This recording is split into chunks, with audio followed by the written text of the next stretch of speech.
Të rinjtë e Ulqinit që merren me sportin e futbollit janë shembull i përkushtimit, pasionit dhe dëshirës për të arritur sukses.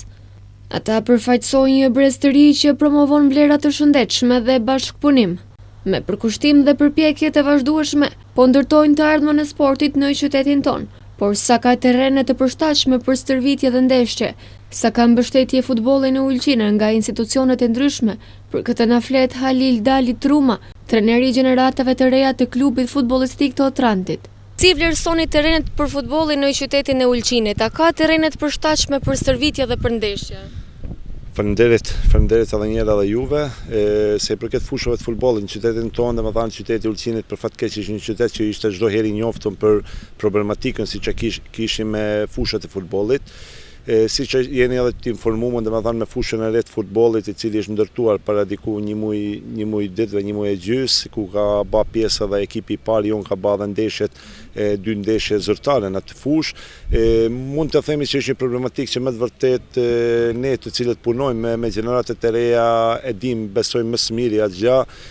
Fushat momentale të cilat i përdorim për stërvitje nuk janë edhe mund të them shumë të mira apo në nivelin e duhur, siç kanë edhe fëmijët nga qytetet e tjera, por gjithsesi ne mundohemi me mundësitë e jona të japim një maksimum që edhe pse jo fushat e mira, ne mundohemi të japim atë maksimumin që fëmijët jenë të kënaqur, dalin të kënaqur dhe pse jo një ditë arrijnë edhe suksese në karrierën e tyre. A mendon se ka mjaftueshëm mbështetje nga bashkia apo nga institucionet e ndryshme të Ulqinit sa i përket futbollit? Në vitin 2020, domethënë unë isha 2020 isha këshilltar në Kuvendin Komunal të Ulqinit dhe kam marrë iniciativë që për herë të parë në Komunën e Ulqinit cilët vendimi për financimin e klubeve sportive dhe si kryetari i Komisionit për çështje shoqërore kam prunë në komision atë gjë dhe për fat mirë kemi kalu dhe Ulqini nga viti 2020 ka vendimin për financimin e klubeve sportive. Se i përket buxhetit për sport, konkretisht në këtë rast për futboll, Ulqini ka ndër komunat më shumë që ju japin për sport. Edhe pse unë them jam nga ato që çdo herë jam kritik në drejtim sepse mendoj se duhet edhe shumë të jepet në futboll, në sport në përgjithësi, sepse nëse sot investojmë në sport, nesër do të kemi një shoqëri më të shëndosh, edhe ne si qytet turistik, unë edhe shikoj edhe pak në drejtimin e turizmit, mendoj se Ulqini ka edhe në drejtim shumë nevojë dhe që për momentin jepen tolla mund të them të mira, por pse jo vite me radhë vazhdohet edhe më shumë të jepet. E cekët edhe pjesën që dohet të investohi më shumë. Si çka për shembull duhet të investohet më tepër që të përmirësohen këto kushte? Disi, Ulqini qyteti vetëm pa një qendër sportive. Domethënë nëse sot nuk kemi qendër sportive në shekullin në këtë vit ku jetojmë, besoj se është një problematikë që nuk kemi çka të diskutojmë. Ne kërkojmë rezultatet. Pasqyra më e bukur e vendit tonë janë vetë sportistët, janë fëmijët tanë, shoqëria jone me kollushme, janë punëtorët sportiv, janë gjithë trajnerët të klubeve sportive që ja kanë ngritur lart emrin e qytetit tonë dhe mos të kemi një qendër sportive është një problematikë e cila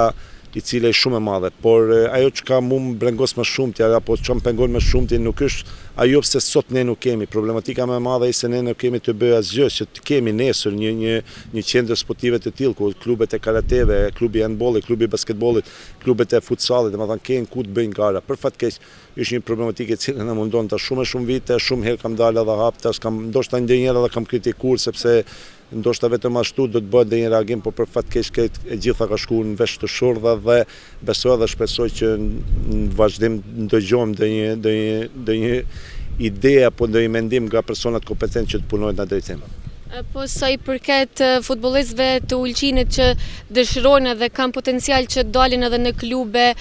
evropiane, le të themi, qofshin edhe ato si Shqipëria, Kosova apo nëpër Itali, çfarë do vendi që të jetë, si vlerësoni këto mundësi? Disi, unë prapë them, Ulqini gjithmonë çdo gjenerat vite me radhë ka pa shumë talent, domethënë nga të gjithë gjeneratët që jemi marrë me futboll, kemi qenë nga ato të cilët kemi, sidomos shtetet nga rajoni, kemi luajtur gati shumë vet, mund të them. Kemi edhe nga ato të cilët kanë luajtur edhe nëpër Evropë, si Angelo Ruda, si sot e kemi Zeim Divanovicin, i cili luan në Rusi, domethënë ligë të parë, nuk ishte rastësi, ideali është nga këtu ka bërë hapet e para të futbollit. Kemi edhe djelmoqe tjerë si Adrian Rudovici, si Argzim Regja, dhe më thanë, ndoshta mos gaboj për Danjani, për Ulqini gjithmonë ka pas talente, na kena marrë pjesë në gara evropiane, si në Selanik, kur vetë kam qenë trener i gjeneratave, ku kena pa pjesë, kemi marrë vendin e parë, në Austrinë se vendin e parë, në rajon shumë turne në vendin e parë, dhe më thanë, nuk janë disa gjane të cilat kanë ndodhur rastësisht, ato thjesht kanë ndodhur sepse nga ne kemi talent të shumë. Por prap çdo gjë ishte lidhur me çka e përmendët ju pyetjen e parë, domethënë rreth fushës futbollit, sa më shumë fusha futbollit, sa më shumë ma kvalitativ puna dhe nësi trenere kena shumë alet. Nëse unë e kishe lutë, domethënë personat kompetent që të qohen e përgaxhumi, bashkërisht punojmë edhe ma shumë në drejtim që Ulqinit ketë fusha sa më shumë futbollit, mos kënaqen vetëm me një, dhe duhet në përlagje të bëhet diçka sepse për fat keq ajo çka mungon sot është sporti i rrugës. Fëmijët tanë e dim se interneti, kompjuteri, iPadi, telefonet janë ato të cilat janë të na marrin qafë fëmijët, por ajo çka është më keq se na jena aty nap kontribut në drejtim, nuk jena ty ndihmu anën tjetër, por thjesht në drejtim, edhe besoj dhe shpresoj që personat që pretendojnë çohen nga gjumi të punojnë në drejtim, fushat në për lagje, fushat në për ke shkolla, bashkërisht me shkollat, me drejtorët e shkollave dhe të punojnë bashkërisht diçka me ide të mirë, me qëllim të mirë. Përveç futbollit në Ulqinë në përgjithësi, ai na foli edhe për performancën e Utrantit dhe historikun e këtij klubi sa i përket fitoreve dhe humbjeve gjatë viteve të fundit. Le të ndalemi pak edhe te klubi i Utrantit. Si ka qenë performanca e këtij klubi në, domethënë, kampionatet lokale apo ato rajonale gjatë viteve të fundit? E di si Utranti vitin e kaluar, siç e dini, u bë pjesë e Superligës, Ligës parë Malizi. Tan kena pas një shpresë që para se gjithashtu klubi do të jetë stabil dhe afatgjat do të vazhdojë të jetë ligën e parë, për fat keq nuk është arrit qëllimi, por ajo çka themën është që na nuk duan të mundal. Ulqini nuk duhet mundal,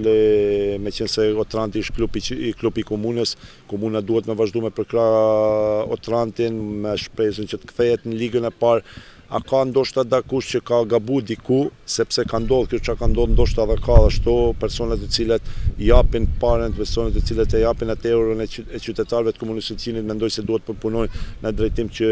nuk pa thënë me vu persona të tjerë, por thjesht duhet pse jo dhe dikush t'jap edhe pak edhe llogari, sepse kur nuk ke rezultat diçka dikush jep llogari, kur ka rezultat dikush më njëherë merr meritet për veti. Domethënë për atë çka në këtë drejtim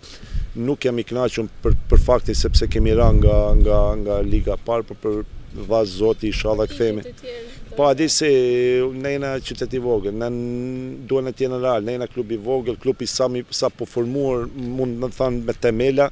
Në gjenerata të reja ishtë punu, trenerët dhe me thanë ka pas të aktivizuar nga kryesia e klubit, që ishtë diçka shumë pozitive, ka pas numër konsiderueshëm, sa ka pas të kvalitet në të punë, aty koha kam i dyshmu, por kam shpresë dhe me thanë që ma shumë t'japim rasti fëmijëve tonë, ma shumë t'japim rasti gjeneratave tjona të reja, dhe pse jo për 2, 3, 5 vite, ndoshta një 80% e ekipit parë tjonë t'jenë gjithë fëmijë nga Ulqini. Përmendet pak edhe përkrahjen edhe deshtat ndalesh në këtë pikë. Sa ka tifoz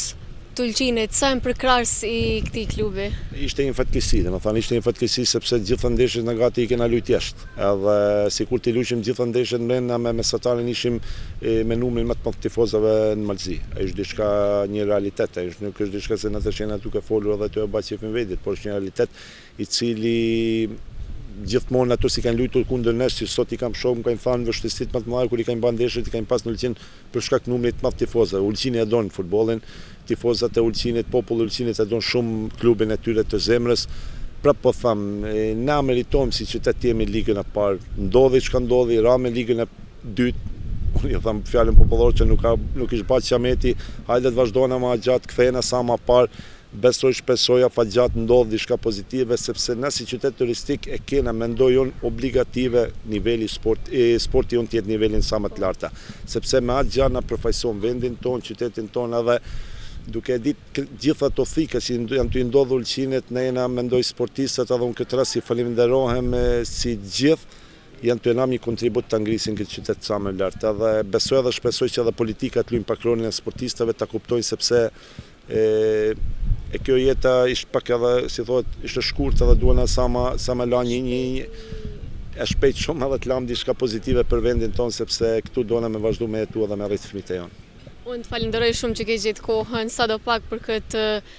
bashkëbisedim të shkurt le të themi. Faleminderit edhe juve për çdo gjë që bëni për sportin në qytetin tonë. Kam shpresën që do të vazhdojmë të bashkëpunojmë që më gjatë pse jo të napin edhe një kontribut që edhe më lart ngritet emri i Ulçinit tonë.